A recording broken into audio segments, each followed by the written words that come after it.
Thank you all for coming to hear my speech today. Can you hear me back there? Okay.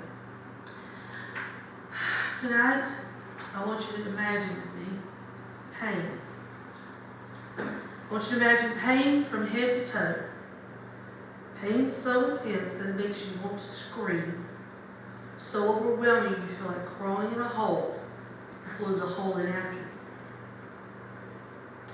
Imagine that this pain is causing such feelings of helplessness and hopelessness that you just can't cope. And on top of all this pain, helplessness, and hopelessness, you are so tired that you can't move. These are some of the ways that fibromyalgia affects those who suffer from it. Now, I don't personally suffer from fibromyalgia. I have a close friend who does. And she is the one who inspired me to look into this subject, find out how that I could help and maybe give you information that you could help her deal with this fibromyalgia. First, let's find out what fibromyalgia is and what some of the side effects of it are. According to the Oxford English Dictionary, fibromyalgia is a condition with chronic diffuse pain that is localized tenderness at specific points of the body. It includes fatigue, disturbed sleep, and depression or anxiety. According to the Mayo Clinic, there's no known cause, although researchers seem to think that it's possibly because the brain amplifies pain signals that it receives from the skin nerves or where the pain seems to be located. They don't know, but it could be caused by stress, it could be caused by sickness or even genetics or any combination or nothing at all. They do not know the cause.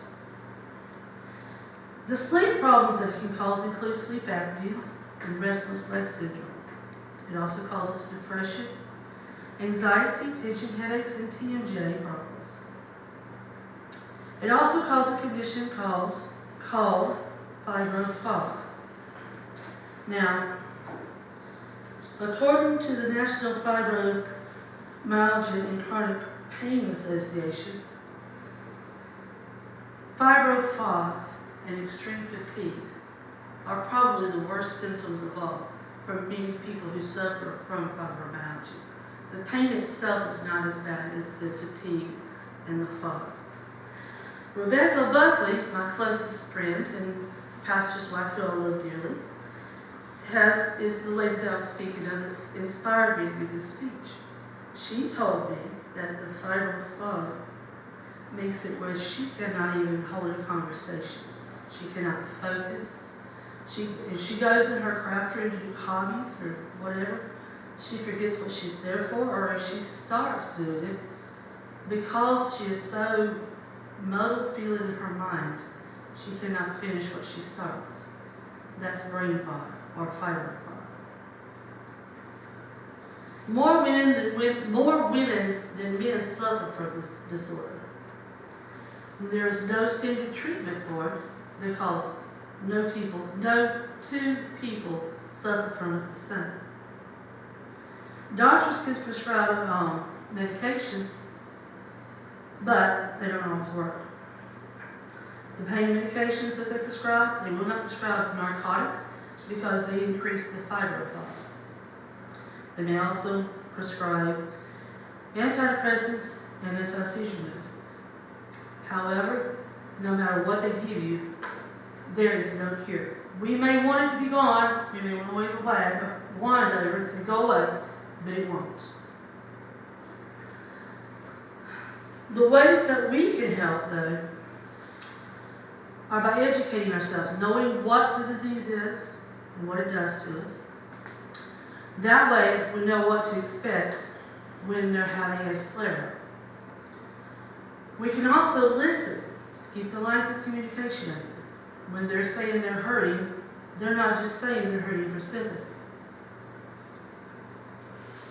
Other ways we can do, don't forget to involve them in parties, outings, maybe you know, that maybe we plan a shopping trip with them, they can't go. Okay, I understand they can't go, but keep them involved in life. Don't let them slip through the cracks. Offer to help them with any kind of task that might be hard for them. If you know that they have carpet that needs vacuumed and you are able to, offer to help them vacuum their carpet. If you know they're having a bad day and they need to go to the store, offer to run their errands for them. Be respectful to them at all times. Don't belittle them if they say, I'm hurting and I can't. Always be respectful. If you have a conflict with them, understand conflict creates stress. Stress makes the pain and the fibroblasts worse. So resolve your conflicts as quickly as you can. Probably the most important is to take care of yourself. Don't let yourself get in bad health trying to take care of them. Always be positive. With the help of the people who love and care for them, fibromyalgia is not an insurmountable mountain. Researchers are always on the search for ways to help those who are afflicted with this disorder. Let us do our part to help them that suffer from fibromyalgia. Show your support by listening and by encouraging. Most of all, show your support enough to stay involved in their lives. Thank you.